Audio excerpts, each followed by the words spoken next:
Shalom Bapak Ibu Saudara yang terkasih di dalam Tuhan Yesus Kristus. Bagaimana kabarnya? Ya, saya harap kita semua boleh sehat, boleh berada di dalam keadaan yang baik dan terus merasakan sukacita di dalam Tuhan. Dan saat ini kesempatan bagi kita untuk bersama-sama merenungkan firman Tuhan, untuk kita dapat mengawali aktivitas kita pada hari ini. Dan dasar perenungan firman Tuhan kali ini akan diambil dari surat Rasul Paulus kepada jemaat Roma, pasal yang ke-15 ayat yang pertama sampai yang ke-6. Kita yang kuat wajib menanggung kelemahan orang yang tidak kuat, dan jangan kita mencari kesenangan kita sendiri. Setiap orang di antara kita harus mencari kesenangan bersama kita demi kebaikannya untuk membangunnya.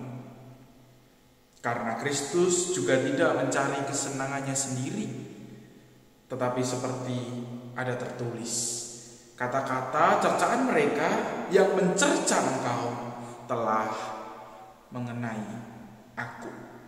Sebab segala sesuatu yang ditulis dahulu telah ditulis untuk menjadi pelajaran bagi kita, supaya kita teguh berpegang pada pengharapan oleh ketekunan dan penghiburan dari kitab suci. Semoga Allah yang adalah sumber ketekunan dan penghiburan mengaruniakan kerukunan kepada kamu sesuai dengan kehendak Kristus, sehingga dengan satu hati dan satu suara kamu memuliakan Allah dan Bapa Tuhan kita Yesus Kristus. Ibu bapak saudara yang terkasih di dalam Tuhan, dikisahkan seorang tokoh yang sangat terkenal dari India bernama Mahatma Gandhi tertarik dengan Tuhan Yesus, terutama ketika dia belajar mengenai khotbah yang Tuhan Yesus lakukan di bukit. Nah, dia melihat bahwa kekristenan ini bisa menjadi sebuah jawaban, karena dia melihat bahwa ada kasih yang ditunjukkan oleh Kristus, sehingga kekristenan bisa menjadi sebuah jawaban akan permasalahan sistem kasta yang terus-menerus menghantui masyarakat India selama berabad-abad.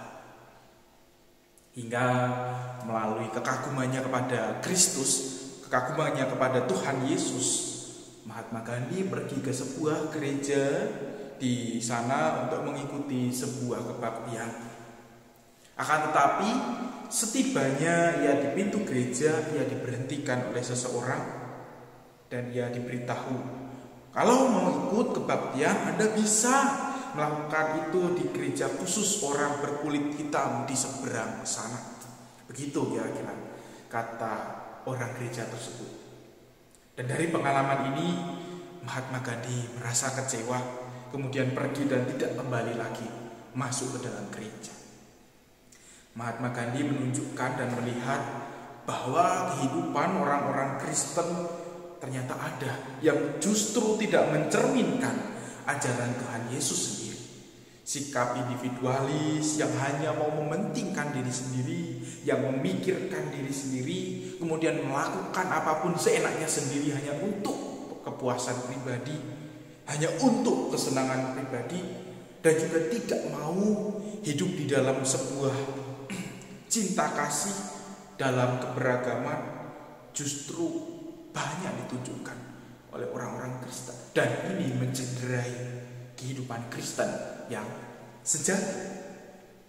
Surat Roma mengajarkan kepada kita, melalui suratnya ini Rasul Paulus mengkritik kehidupan jemaat Kristen yang demikian, bahwa sikap individualis, sikap yang mementingkan diri sendiri, kepentingan diri sendiri, hanya untuk kesukacitaan sendiri, seharusnya tidak bertumbuh di dalam persekutuan Kristen ataupun di dalam gereja. Justru Paulus menegaskan bahwa nilai-nilai kebersamaan, nilai-nilai cinta kasih, nilai-nilai solidaritas, itu yang seharusnya dihidupi bersama oleh orang-orang Kristen. Kalau kita melihat dalam bacaan kita tadi di ayat yang pertama dikatakan bahwa kehidupan persekutuan orang Kristen adalah kehidupan yang seharusnya saling menopang satu dengan yang lain di dalam kasih. Yang kuat harus menolong dan menanggung yang lemah.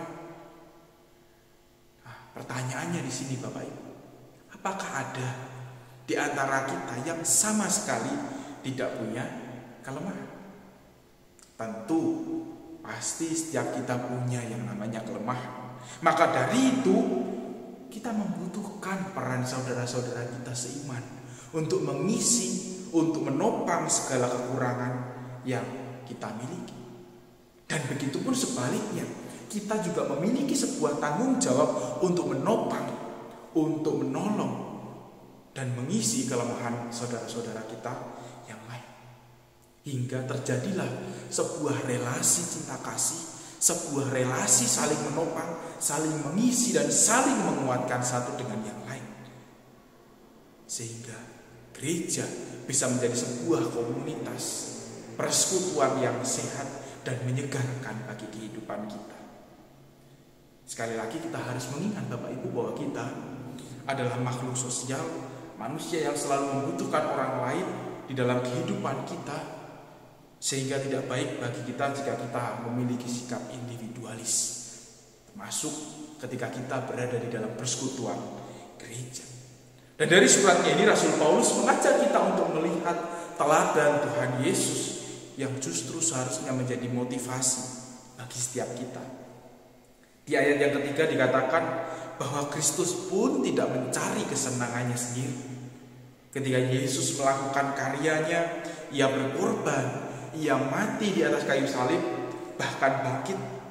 Tentu semuanya ini bukan untuk kepentingan Kristus sendiri, melainkan untuk kepentingan dunia. Semuanya ia lakukan untuk dunia. Sebuah sikap solidaritas yang sangat luar biasa Kristus tunjukkan. Dan Rasul Paulus mengajak kita untuk menjadikan sikap ini menjadi dasar bagi kita di dalam hidup persekutuan kita bersama. Apakah kita mau belajar seperti Tuhan Yesus yang memberikan diri, memberikan setiap potensi karunia yang ada, bahkan kelemahan yang ada, untuk menopang kehidupan orang-orang yang berada di sekeliling kita, di dalam persekutuan kita. Tentunya semuanya ini bukan untuk diri kita sendiri, bukan untuk kepentingan diri kita, bukan untuk kesenangan diri kita sendiri, tetapi turut yang dikatakan oleh Rasul Paulus bahwa semuanya ini untuk kesukacitaan bersama, untuk kesenangan bersama, kebahagiaan bersama dan kepentingan bersama, dan utamanya adalah untuk kemuliaan nama Tuhan. Maka dari itu mari Bapak Ibu Saudara membangun komunitas yang sehat, bersikap dengan penuh cinta kasih di dalam komunitas persekutuan kita. Tuhan kiranya memampukan setiap kita. Amin.